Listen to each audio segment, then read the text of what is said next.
I have mentioned many times in previous videos that the important reason for the decline of American technology is the Indianization of Silicon Valley. But I also pointed out that this cannot be entirely blamed on Indians, and the United States itself is also responsible. Although my video has been recognized by most people, it has seriously offended the people of the Bharat Empire. They dislike it crazily, report my channel, and leave messages to attack me personally, cursing that my channel will close down soon. Some Indians even said, "We Indian engineers support the entire American technology industry. Without us, the United States would have been finished long ago. We can dominate Silicon Valley because white people are too stupid and can't learn math well. They have copied my math homework since middle school." In this video, we will discuss in depth how Indians occupied American technology companies and what impact this has on the development of American technology and the Sino-US technology war. Let's first talk about the direct consequence of the Indianization of the American technology industry, which is that the United States has completely lost its absolute lead in Chinese technology. In terms of hardware innovation, the United States has been surpassed by China in almost all fields such as 5G communications, electric vehicles, power batteries, drones, robot dogs, robots, advanced fighter jets, and shipbuilding. Take the aircraft manufacturing industry as an example. Although Boeing and Lockheed Martin are still the world's top companies, they are facing many difficulties due to constant safety accidents, frequent crashes, and the sanctions imposed by China on rare earths, precious metals, and key components. The lack of substitutes has made it difficult. The Chinese not only designed and manufactured large commercial aircraft themselves and put them into operation, trying to catch up with Boeing. At the same time, they are also ahead of American companies such as Lockheed Martin in various fields, such as the sixth-generation fighter, hydrogen-oxygen engine, high-power wind tunnel, and stealth materials. 20 years ago, the Chinese could not imagine today's progress. If you don't know what all this has to do with Indian engineers, then you only need to Google to search for news about Boeing and Lockheed Martin's large-scale recruitment of Indian engineers, investment in India, and establishment of Indian supply chains, and you will find out the reason. The funny thing is that the United States has become the world's second-largest country for crashes after India and has truly achieved Indianization. Besides, the key field in which the United States can still be called a leader is the chip industry, which is completely dependent on the Chinese. AMD, NVIDIA, and TSMC are all led by the Chinese. In addition, the U.S. chip blockade against China has failed to achieve its intended purpose. The mainland's mature chip process has obvious advantages and is sweeping the world with its price advantage. As for high-end chips, China has already reached the 7 nanometers to 5 nanometers process, and various Chinese scientific research units have successively developed key nodes such as extreme ultraviolet light sources and photoresists. Chinese companies such as Huawei and SMIC have achieved independent control in EDA software, chip architecture, chip design, and chip manufacturing. Once the final hurdle of advanced process is broken, the U.S. technological hegemony will collapse. What is more frightening is that the release of DeepSeek shows that the chip embargo cannot limit China's technological progress at all, and it also marks that the U.S.'s leading advantage in the field of AI large models has been greatly reduced. DeepSeek has greatly reduced the requirements of AI for computing power, allowing AI innovation companies in China and other countries to compete with American companies on the same stage. Simply put, Indian engineers and CEOs throughout Silicon Valley have not made so-called huge contributions to the U.S. technology industry. They just receive a large amount of salary from American companies every year and send it back to India, so that the Modi government can make up for the trade deficit, buy more products from China, and buy more weapons and equipment from Russia and Western countries, and boast that the Bharat Empire has become a superpower. Yes, this is the cold reality. The U.S. government used intelligence agencies such as the CIA and FBI to investigate and crack down on Chinese scientists, causing them to return to China in large numbers. In addition, The steady improvement of the quality of China's local engineering team and China's strong industrial strength have rapidly promoted the takeoff of China's science and technology industry in the past decade and made major breakthroughs. So why can Indians occupy large Silicon Valley companies and even military-industrial enterprises such as Boeing and Lockheed Martin? Is it really like some Indians say that American whites are stupid and copied his math homework in middle school? Well, let's start with math homework. White people are bad at math, right? If you're talking about the general level, yes. If Chinese primary school students go to middle school in the United States or Canada, their math ability will shock their classmates.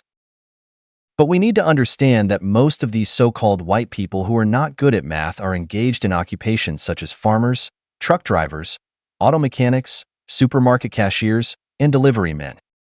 Do such jobs require a good level of math? When it comes to the field of technology, Western whites are still the main driving force for scientific and technological innovation. Most of the original innovative concepts were provided by white people, or in other words, white people launched several industrial revolutions and pushed mankind into the internet and information age. The various technology giants we are familiar with, such as Apple, Microsoft, Google, Facebook, Adobe, Oracle, etc., and various open-source projects that changed the world, such as Linux and Android, are all led by white people. These white people should not have copied Indian math homework in middle school. To put it more bluntly, the average IQ of Americans is about 98, which is slightly lower than China's 105, but much higher than the 76 points of Indians. Therefore, the saying that white people are stupider than Indians and that Silicon Valley is occupied by Indians is completely untenable. In fact, before Silicon Valley was Indianized, Chinese people had a great deal of awe for white people, always thinking that what Americans can do, we may not be able to do. But when Chinese people found that their opponents became Indian engineers, their inner contempt could not be suppressed. Yes, Chinese people completely disdain the so-called high IQ of Indians, because we really know the capabilities of Indians too well.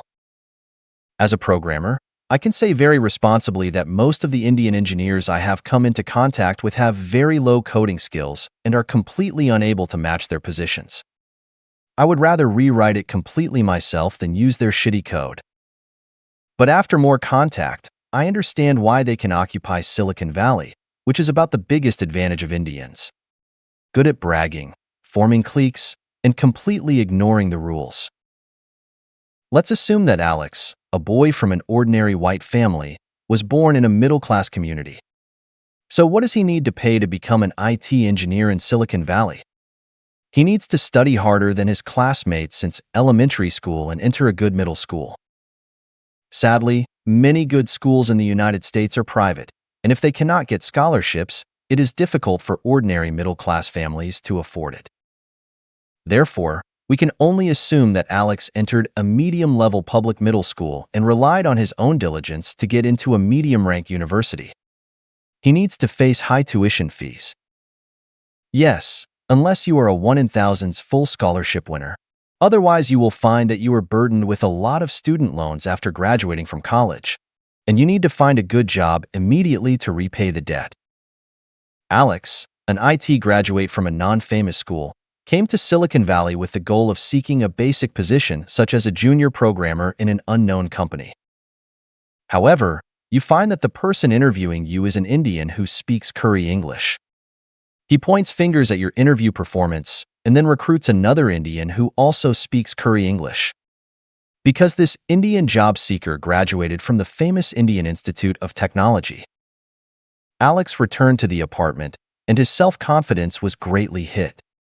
He opened Google to search for IIT and found that it is a powerful existence that is more difficult to enter than MIT. In the next few days, Alex encountered similar failures one after another. Because there are always graduates from famous Indian schools or Indian interviewers who are more like the masters of Silicon Valley. Until one day, Alex went through untold hardships and was recruited by a Chinese named Laoli, and they became good friends.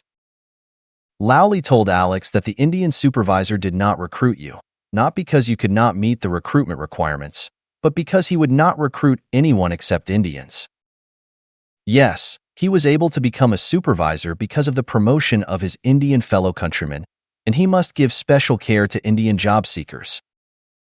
In this way, they will form a stable community of interests in this company and hollow out the company like parasites. If the company is lucky, financing or listing, they will make a fortune. If the company goes bankrupt, they can also get better resumes and enter other companies to continue this model. Indian engineers never feel sad for their company goes bankrupt, because they know that as long as they post a resume on LinkedIn, they will always be discovered by Indian managers and recruited to new companies. When talking about the prestigious university qualifications of Indian engineers, Lowley laughed and said, "This is just a fake degree they bought for $50. Most of these people are not competent for the job, but they are very good at flattering, stealing the fruits of their colleagues' labor, and shirking responsibility when the project fails. More importantly, no matter how badly they do, there will always be an Indian manager to protect them." The entire Silicon Valley is Indianized. Whites and other Asians need to adapt to this new era. Alex asked Lowley, "But there are indeed many IIT graduates, and their academic qualifications are real."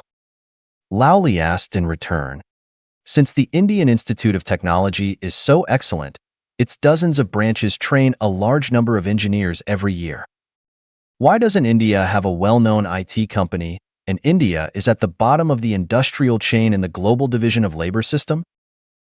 It's very simple. The excellence of IIT is boasted by the Indians themselves. It has indeed trained some excellent talents, but the proportion is surprisingly low.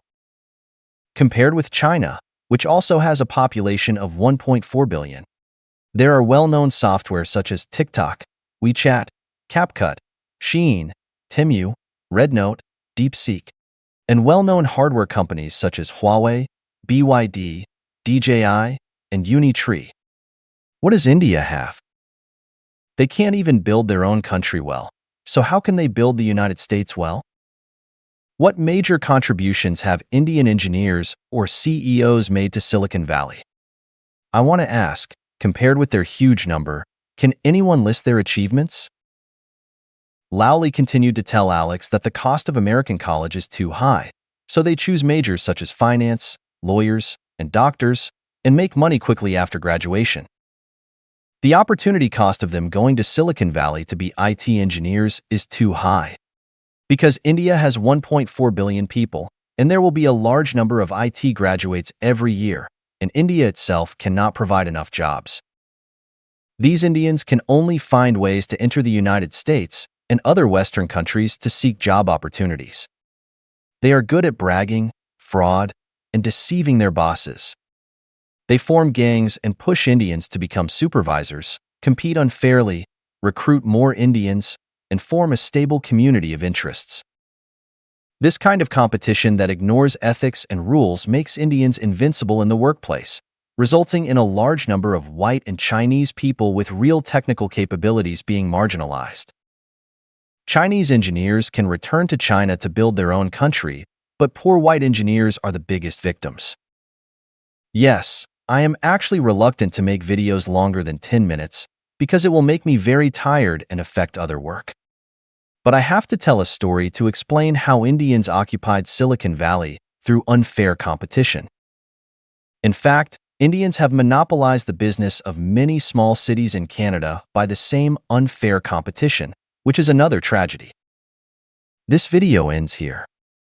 Next time we will discuss how Indians occupied Canada.